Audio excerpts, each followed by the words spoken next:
Last week I started to bleed the brakes as part of my 60,000 mile service on the RS, and started on the front and started on the left side, the left front caliper, because that's farthest away from the brake reservoir.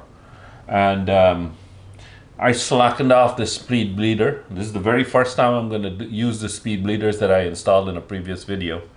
I slackened off the speed bleeder quarter turn, and I got some brake fluid out, and then I wanted to close it, and I closed it the same amount that I backed it off, and lo and behold, it sheared off.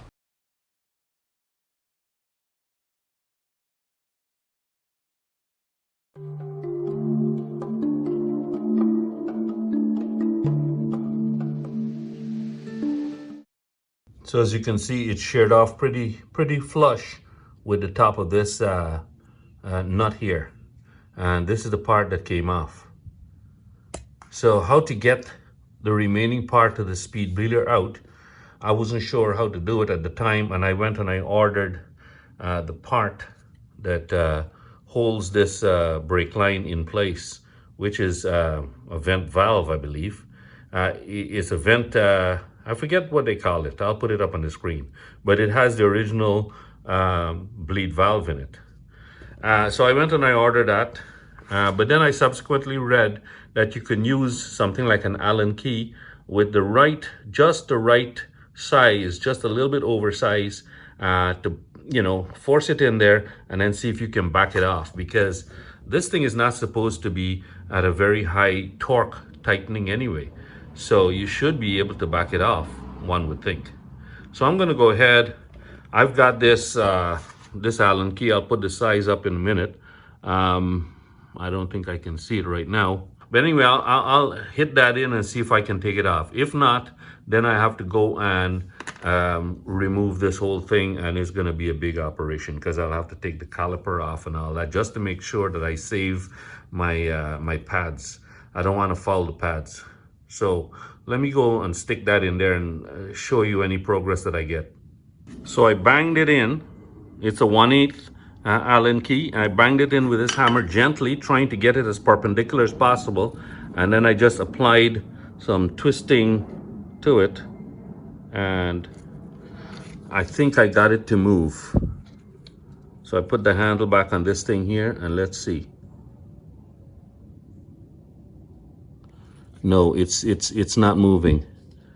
So I'm gonna play with this some more and see, maybe I'll have to use a bigger Allen key, but I'm not gonna try too hard with this method.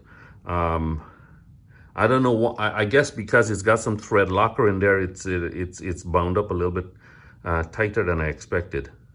Well, it wouldn't come out, so I'm gonna have to take this piece out here, and this is the replacement one that I bought. So I'll just take the bleed valve off and put that in its place and reconnect the brake line. So before I do that, I'm gonna slacken all of this off and take my pads off, take the caliper off, and I want to save that. I don't want brake fluid getting on it. So, well, as you can see, I got the caliper off. I've got the brake pads out. I pushed the pistons back in a little bit. I did not take off the cover of the reservoir because I don't want atmospheric pressure pushing more brake fluid down the line than is necessary.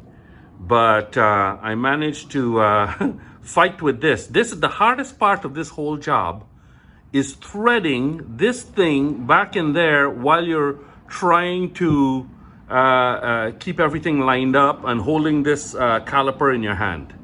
Believe you me, there's a lot of brake fluid that went onto the ground, so I'm going to do some cleanup now because this thing is corrosive, but not a lot got, I think maybe a drop or two got on the wheel, but I'm going to wash it down good with brake cleaner. This takes 24 Newton meters, so I've torqued that down. I don't have the bleeder valve in there yet because I was torquing it down, but I'm gonna put the bleeder valve in there now, make sure it's closed off, and then I'm gonna wash this damn thing with brake cleaner. And then reassemble the brakes, put the brake pads back in and everything. And then I'm gonna start bleeding my brakes. So I'm back to square one after I get that done. Well, it's all back together, and you can see the standard bleed valve is back in place, and I've got a cap here for it. The other calipers have speed bleeders still on it. I'm not going to pull them out just yet.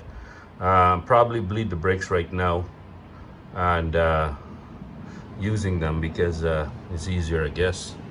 I haven't made up my mind. When this thing first broke off, I initially said that I was going to pull all of them out because I was really ticked actually. But I may go and replace this one back again. You know, get another one. And this is a really tiny speed bleeder though. I mean, well, this is not a speed bleeder, but it's the same size. And they deliberately don't case harden them, so they're soft. Anyway, everything is back clean. I put some disc brake quiet in there. That's the red stuff that you see there. And the pads are back in place. I'm not gonna pump these brakes until I go and open up the reservoir and see how much fluid I lost all over the floor here. What a messy job. Brakes are not clean. Brakes are a messy job. So anyway, so that's it. That's how I know I didn't actually show how to replace this, but basically what you do is what I did anyway. I wanted to make sure that my pads stayed clean. So what I did was I backed off these bolts here. I took it off. I took these bolts out, sorry, and I took the pads out, and then I put the caliper back on so that I can brake this, because I didn't know, it's got 24 Newton meters there, and it's kind of hard to hold the caliper and break that bond. So once I broke that, it started to weep just a little bit, and then I took it back off again, and then I held it over this drain bottle here. And so a lot of the fluid leaked into there and onto this cardboard that I have on the floor here. So I've got my wheel all cleaned up, so everything is back to normal. So I'm back to square one, and I'm going to go ahead and bleed my brakes now. Hopefully I don't break any more speed bleeders, and we get this thing done, and that will be the end of it.